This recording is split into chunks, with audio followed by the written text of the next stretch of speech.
సురేష్ గౌడ్. మేము బీబీనగర్ గ్రామ ప్రజల తరఫున కలెక్టర్ గారికి ఫిర్యాదు చేయడానికి వచ్చినాము. ఎందుకంటే మా బీబీనగర్ గ్రామ ప్రజలు చాలా మంచి వాళ్ళు, చాలా అమాయకులు. ఎవరైనా బయట వాళ్ళు బతకడానికి వచ్చిన వాళ్ళకు బతుకు తెరువు చూపించేటోళ్ళు, బతకడానికి వచ్చిన వాళ్ళకు ఘన సన్మానం చేసేటోళ్ళు. అలాంటిది బతకడానికి మా బీబీనగర్కు వచ్చి విధ్వంసాలు సృష్టిస్తున్నారు కొంతమంది. ఎందుకంటే ఈ భారతదేశంలో పోచమ్మ గుడి, పోచమ్మ దేవత, గ్రామ దేవత ఊరు పొలిమేరలో ఉండవలసింది, ఊరు పొలిమేరలనే ఉంటుంది. అట్లాంటిది మా తాత ముత్తాతల నుంచి కూడా గుడి పొలిమేరలనే ఉన్నది. కొంతమంది అహంకారంతో, కులహంకారంతో, ధనహంకారంతో మాలో మాకు విధ్వంసాలు సృష్టించాలని బాగా బరిదెగించి ఎలాంటి అనుమతులు లేకుండా, ఎలాంటి తీర్మానాలు లేకుండా ఒక పార్కు ప్లేస్లో సిఎస్ఆర్ ఫండ్ నుండి మేము ఒక కంపెనీ వాళ్ళని రిక్వెస్ట్ చేసి గతంలో ఒక 10 లక్షల రూపాయలతోటి పార్కు నిర్మాణం చేసుకోవడం జరిగింది. అంతేకాకుండా గతంలో ఉన్న ఎంపీపీ గారి ఆధ్వర్యంలో ఒక 20 సంవత్సరాల క్రితం కూడా అక్కడ ఒక 6-7 లక్షల రూపాయలు దాంట్లో ఒక ఫిల్టర్ పెట్టడమో, రూములు కట్టడమో, మన ఒక బోర్ వేయడమో, పార్కుని డెవలప్ చేయడానికి ఇంత మేము దానికి కృషి చేసిరు. ఇలాంటిది మా బీబీ నగర్లో వీళ్ళు గృహ నిర్మాణాలు నిర్మించుకున్నారు, వాళ్ళ పనులు వాళ్ళు చేసుకుంటున్నారు. బీబీ నగర్లో దాదాపుగా 70% ఓన్లీ అవుటర్స్ మాత్రమే వాళ్ళు వ్యాపారాలు చేసుకుంటున్నారు, ఇవన్నీ చేసుకుంటారు. మేము ఏనాడు కూడా వీళ్ళు అవుటర్స్, వీళ్ళు బయట వాళ్ళు బతికొచ్చినోడు అని మాత్రమే మేము ఏనాడు అనలేదు.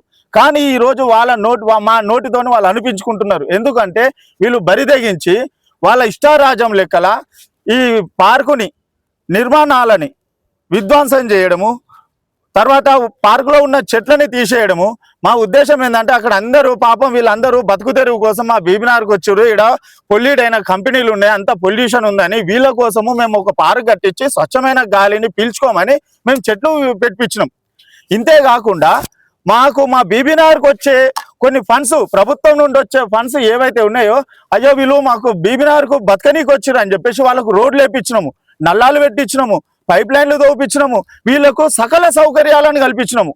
ఇవి ఉండలేక వీళ్ళు మా పొట్ట కొట్టుకొని కూడా మేము మాకు వచ్చే ఫండ్స్ అన్ని కూడా వాళ్ళ కోసం పెట్టినాం. ఎందుకంటే అయ్యో పాపం వీళ్ళు బతుకు తెరువు కోసం మా బీబీనగర్కి వచ్చారు కదా అని ఒక మా దగ్గర ఉన్న మా మంచితనాన్ని ఆసరాగా చూసుకొని వీళ్ళు ఏం చేస్తారు, మనం ఏం చేసినా నడుస్తుంది అన్న ఉద్దేశంలో మాకు మా మత కులాలు సృష్టించి మా హిందూ సాంప్రదాయాన్ని కొల్లగొట్టాలని చూస్తూ బలహీన వర్గాల కోసం ఉన్నటువంటి ఏదైతే టెంపుల్ ఉన్నదో అది కాదని చెప్పేసి నడు ఊర్లో పెడుతుంటున్నారు.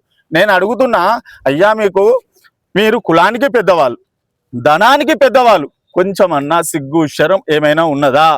మీరు ఇట్లనే బరి తెగించి బట్టవాజి శాతాలు చేస్తే, మాకు ఇక్కడ తప్పు శాతాలు చేస్తే మా బీబీనగర్కు మంచి పేరున్నది, మీ వల్ల మా ఊరు పేరు చెడిపోతున్నది. కాబట్టి ఖబర్దార్ బిడ్డల్లారా, మీకు సపోర్ట్ చేస్తున్నా.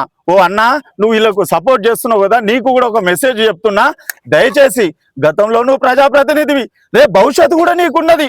కానీ నీ భవిష్యత్తుని నువ్వు అనవసరంగా నీ పాతాల లోకానికి తొక్కించుకుంటున్నావు మాతోటి. దయచేసి అన్నగారు, మీరు వీళ్ళకు సపోర్ట్ చేయకండి. మిమ్మల్ని గతంలో ప్రజాప్రతినిధిగా ఎన్నుకున్నాం, ఇక మీద కూడా మేము ఎన్నుకుంటాం. కానీ మాకు ఇట్లాంటి విభేదాలు వచ్చేలాగా, మనస్పర్ధలు వచ్చేలాగా దయచేసి చేయొద్దని మీకు దండం పెట్టి మరీ చెప్తున్నాము. మేము అందరం అన్నదమ్ముల లెక్కల, అక్క చెల్లెల లెక్కల మంచిగా కలిసిమెలిసి ఉన్నాం.